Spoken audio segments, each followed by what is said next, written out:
Hey guys, it's a beautiful morning this morning. We are having the most beautiful bloom season of my ground covers, and I wanted to show you how beautiful they are in the spring.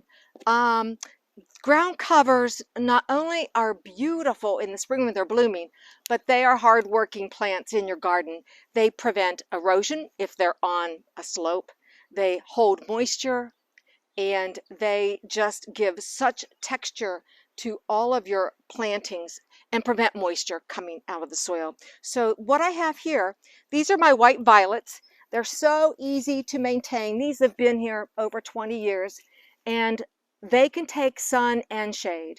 In the sun, they don't seem to wilt. In the shade, they thrive, and their soils, they like well-drained composted soil, but they can handle most soil types as well. In the winter, they do die back, but you can dig a plant of these up and put them in a pot in a sunny area with other plants, and they will hold and bloom for you as long as you keep them watered.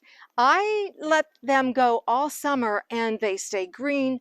It's a beautiful lush carpet of these beautiful white violets this time of year, particularly against the green and white hosta.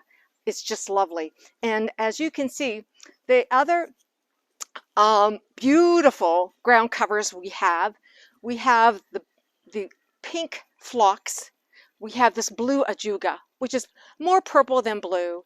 And the Ajuga also can take sun and shade. In the sun, it's not an aggressive plant. In the shade, I haven't found it either way to be too aggressive. What I like about the Ajuga, it is not only beautiful in color, I like how it can reseed itself and just naturalize this whole rock area.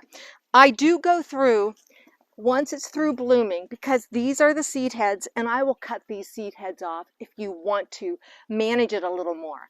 But the other thing you can do to prevent it from spreading where you don't want it, or if you want it to be in another part of your garden, is they're so easy. Like I found one this morning in front of these daylilies, and all you have to do, give it a little tug under the soil, and this little plant can be put anywhere. The other thing you can do too, these little trailers, if you want it to wrap around like a tree or a bush, just set those little trailers anywhere you want them. Again, these are just seated against this rock wall.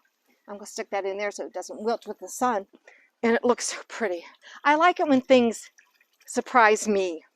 You'll notice I have a little stand of mint here, which 20 some years ago started back in that corner. It's not in my garden now, and I know people say it's really invasive, but I haven't found it to be so. And actually, your Ajuga is part of a mint family, but I think they're both beautiful now, and when we walk down here, it smells so good, and it's delicious for drinks too in the summer, even with just water. A little vodka doesn't hurt though. On the rocks with a little swig of lime and some mint. The other beautiful, isn't this gorgeous? This is your creeping phlox, and again, what a workhorse of a plant, because once all these beautiful pink blooms are gone, and the pollinators love the creeping phlox, and the scent is amazing, isn't it, Reg?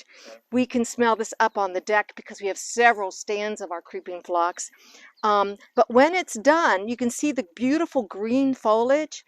I come in and I'll trim back where the blooms have been, and the foliage stays nice all summer, very compact, very tidy, beautiful. Not only in this location, if you have a slope in the side of our house, when we do a walkthrough, we'll show you that, how it's used on a slope edge of a flower bed. It grows beautifully there, drought tolerant, doesn't require anything but a pretty good well-drained soil. Do I fertilize it? No. Occasionally I'll throw a little compost in the spring around its root system, and when I get ready to divide some of this after it's through blooming, I'll show you how easy that is, just to dig a chunk and stick it where you want it. Another hard-working, beautiful ground cover that you just have to have it. And the last one I'm going to show you today is up here, which is, oh, Reg pointed out my first columbine. Look at this, getting ready to bloom. These are beautiful. I'm going to be working on my cut flower garden here in the next week or so. Everything's getting hardened off, and I'm going to add a little mushroom compost because of my class, thanks to Three Little Buds class. She recommended in a cut flower garden, just because it prevents the weeds. My compost could have seeds of flowers that throw that in there to nourish your plants along with a little plant tone. But up here you can see the combination of the Ajuga and the creeping phlox. But back here is this sweet, sweet little candy tuft. And the chartreuse color is gorgeous in the summer. The little blooms, they come and go all summer long. As you can see, it grows in shade and in the sun. And it stays really controlled. I don't have to, none of my ground covers do I feel like have become a problem or to control, but I love how it definitely hides. What I like about this ground cover is where our siding stops and the ground begins, it edges it, and it makes me happy when I look up here and I don't see under the deck. So anyhow, this is the candy tuft, and is that four? One, two, three, four of my favorite ground covers that are in bloom right now in the spring. And take a look at this.